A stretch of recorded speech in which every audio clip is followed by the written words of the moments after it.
Армысыздар менің құрметті оқырмандарым, Сәуленің әңгімелері атты жаңадан ашылған қазақ каналын қолдаңыздар. Мен сіздерге қызықты оқиғалар желісімен аудио әңгімелер ұсынамын. Менің арнама жазылып, лайк басып, жақсы пікір қалдыруды ұмытпаңыздар.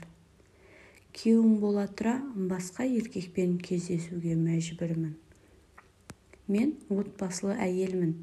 5 жасар ұлды тәрбиелеп отырмын. Ата-енем, қайын-ініммен тұрамын. Өзім бір үйдің еркесі болдым. Қыз кезімде көп қыдырып жігіттермен жүрдім. Дискотека отырыстарды жібермеймін. Қасымда құрбым бар, көрші өстік, бала кезден доспыз. Екеуміз қайда жүрсек те біргеміз. Бірақ маған қарағанда ұсқынсыздау, жігітпен жүрмейтін, сондай қыз болды. Сөйтіп, шағын ауыл болса да, жүріп біраз нәрсені көріп қалдым. Ішу, шегу, жігітпен жату деген жоқ бірақ. Мектепте алдыңғы қатарлы қыз болдым. Жоғары кластың жігіттері мені ұнатып, соңымнан қалмайтын еді. Бірнешеуімен мектеп бітіргенше жүріп шықтым, сосын қалаға кеттім. Әлгі құрбыммен бір үйді жалдап тұрдық, осылай жалғаса берді қалада да. Бір күні намаз оқитын жігітке тап болдым. Ол жігіт мені ұнатып қалып, сонымен жүріп кеттім. Көп нәрсені үйретті, түзу жолға салды. Бір жыл жүріп қосылып қойдық. Екеуміз үйленетінімізге сенімді болдық. Намаз оқитын болғасын, мен де оған қатты сендім. Оның бір жақын досы бар еді, ол үйленген, балалары бар. Сол жігіт өртте қатты күйіп қалып қайтыс болды. Сосын менің жігітім оның жесірі мен балаларын жетімсіретпеймін деп сонымен некеге тұрып үйіне кіргізіп алды.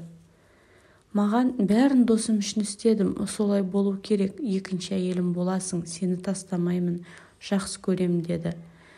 Бәрін жеңіл-желпі ойлай салады екен, оған қой дедім, хабарласпай жоқ болып кеттім.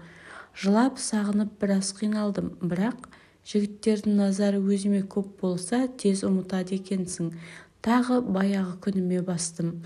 Қаңғу, көшеге шығу, жігіттермен жүру. Қыз болмаған соң қалап тұрасың, бірақ өзімді ұстайтын едім.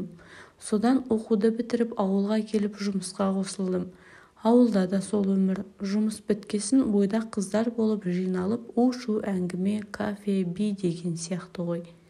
Сөйтіп жүргенде ауылдас баламен таныстым. Ол Астанада оқыған, қалада жұмысы бар.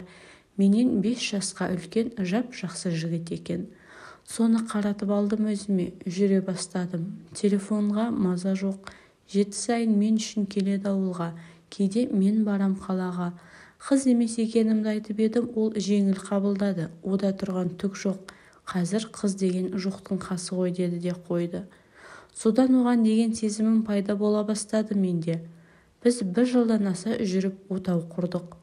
Ол болса қалада, мен ауылда ата-ененің қасында. Қасына шақырмады, өйткені үйіміз жоқ қалада. Өзі біреудің үйінен бөлме жалдап тұрады.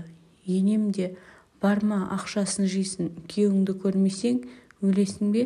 Жұрттікі айлап, жылдап жұмыс кезіп жүреді. Біздікі қайда келіп тұрады 7 сайын деп ұрсып алды. Жарайды дедім. Міне сонымен ұлым қазір 5-ке келді. Күйеуімде әлі ақша жетпейді пәтер алуға. Жалдайық десем жынданады. Отыр, су шықты ма деп айқайға бастады. Амал жоқ, отырмын. Бұрындары аптасына келетін еді, қазір де өзі біледі. Айына 1 келеді, кейде 2 айда 1 келеді. Мен де ұлымды ертіп барып тұрам анда-санда. О баста сағынып іздеп күтетін едім, қазір ондай жоқ. Түк сезінбеймін оған. Жақсы көрмейтінімді біліп жүрмін, кәдімгідей алыспын, суып қалғанмын. Көргенде жай ғана амандасып қоямыз, төсекте де алыспыз. Оның басқасы бар екеніне сенімдімін. Ажырасып кеткім-ақ келеді, бірақ ұлым үшін әзірше шыдап жүрмін. Өзім жұмыс жасаймын, өзіме жетеді тапқаным. Жолдасым дым бермейді, жинап жатырмын, депозитке салып жатырмын дейді. Қазір тіпті сұрамаймын, өзі білсін. Отбасы сияқты емеспіз, мен әшейін ұлының анасымын, болды. Ата-енеме қызмет қылам бірақ. Бұрынғы достарыма қайта қосылдым. Баяғыдай күнде емес, мейрамдарда, демалыстарда бір шығып серігіп тұрам. Жұмыстан ерте шықсам, солармен жүріп қалам біраз. Өзімнің бұрынғы бірге өскен құрбым әлі тұрмысқа шыққан жоқ. сонымен күштіміз. Ол әп-әдемі болып кеткен қазір. Мен шаңына да татымай қалдым. Мен жігіті бар екен, сонымен таныстырды. Жігіт те әп-әдемі. Bir отырыста сол жігіттің жолдастарымен бірге отырдық. Ішінде біреуі ұнап қалды. Оған да мен ұнаппын. Звондап жүрді. Үйге әкеліп тастап жүрді. Бірақ күйеуім бар десем, дымда қылмайды дейтін. Мен де жындымын, сонымен кездесіп жүргендей болдым. Ол отбасылы екен. Онымен болып қойдым. Үйге дым болмағандай келдім. Бір түрлі екен, ондайға да үйрендім. Әйелінен айыру ойымда жоқ. Тек анда-санда кездесіп көңілдес болу ғой. Бары сол ғана. Оның да мені ажырату деген ойы жоқ. Бәрі жасырын.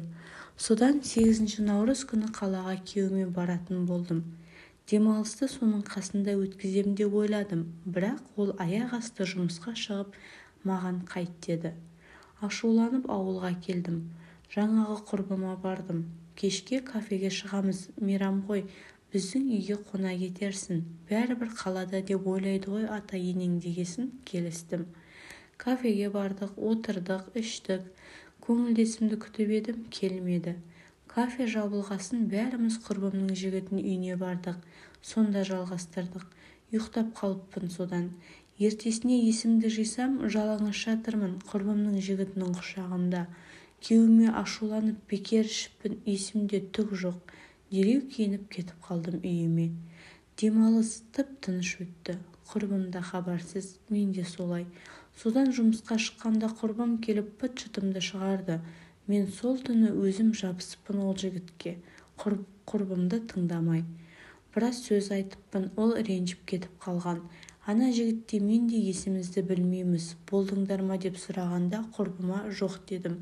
Жігіті де солай депті. Енді ол жігіт менің көңілдесіме бәрін айтқан. Екеуі бірігіп мені мазақ қылып жүр. Бірнеше түрлі SMS жібереді. Көргенсіз видео суреттер жібереді. Осылай істейік деп, алма-кезек екеуінің айтпайтыны жоқ. Сыйламай кетті. Көңілдесім, егер менімен кездеспесең, жалаңаш суреттеріңді күйеуіңе жіберем деп қорқытады. Мен амал жоқ, кездесіп жүрмін тағы. Құрбым араласпай кетті. Күйеуімнің түрі анау. Түңіліп жүрмін. Ұлымның бетіне қарауға ұялам. Өзімді лас сезінем. Жолдан тайып кеттім осылай. Асылып өлгім келеді. Бәрің мені жазғырасыңдар. Өзіме сол керек. Тыныш жүргенімде ғой, бәрі басқаша болар ма еді. Баяғы намаз оқитын жігіттің екінші әйелі бола салатын кісімін. Мүлдем басқа тағдыр күткен шығар. Өзім кінәлімін бәріне. Намазға жығылғым келеді. Бірақ кешірілмес күнәларды үсті-үстіне жасап қоя беремін.